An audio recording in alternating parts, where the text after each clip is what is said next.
Adapun bahan-bahan yang kita gunakan seperti daging ikan 500 gram, tepung tapioka 100 gram, garam halus 10 gram, bawang putih 5 siung, gula pasir 5 gram, merica bubuk 3 gram, telur 2 butir, wortel 100 gram, tepung roti 300 gram, dan minyak goreng secukupnya.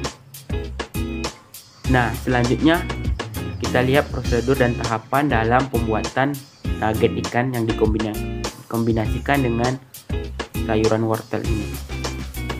Nah, sebelumnya kita telah menyediakan bahan-bahannya seperti daging ikan, tepung roti, tepung tapioka, wortel, bawang putih, gula, garam, kaldu bubuk, merica, dan 2 butir telur. Nah, kemudian blender daging ikan tadi. Nah, beginilah hasil dari setelah kita blender. Nah, setelah itu kita parut wortel menggunakan parutan sampai semua wortel satu tadi terparut semua. Nah, beginilah hasil dari parutan wortel. Nah, setelah itu kemudian kita pecahkan 2 butir telur dan kita masukkan ke dalam wadah yang telah kita sediakan.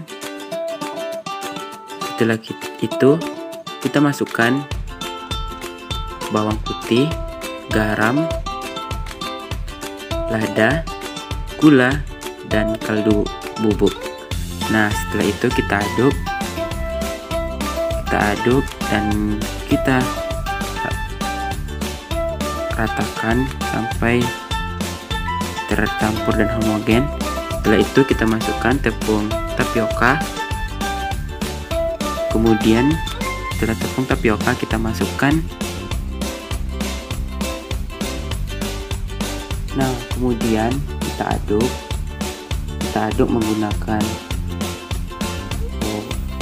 Setelah itu kita masukkan daging ikan yang telah di blender ataupun dihaluskan. Setelah itu kita masukkan wortel yang telah kita parut tadi ke dalam wadah. Nah, setelah itu kita aduk hingga rata dan tercampur secara sempurna atau bisa dikatakan secara homogen. Nah, beginilah hasil dari adonan yang telah diaduk secara merata.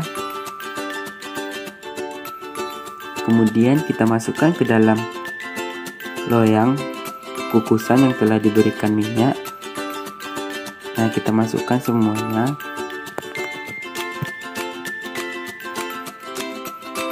Nah, setelah kita masukkan, kita ratakan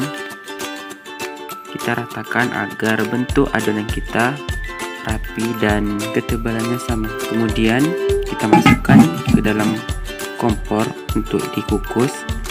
Nah, kita tunggu selama 15-20 menit. Setelah itu kita angkat dan kita dinginkan. Nah, setelah dingin kemudian kita potong sesuai selera.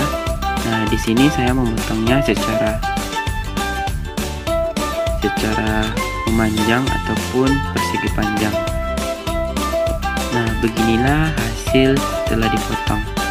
Kemudian setelah dipotong kita lumuri dengan tepung terigu yang telah dicairkan. Kita lumuri terlebih dahulu dengan tepung terigu. Kemudian kita masukkan ke dalam tepung roti.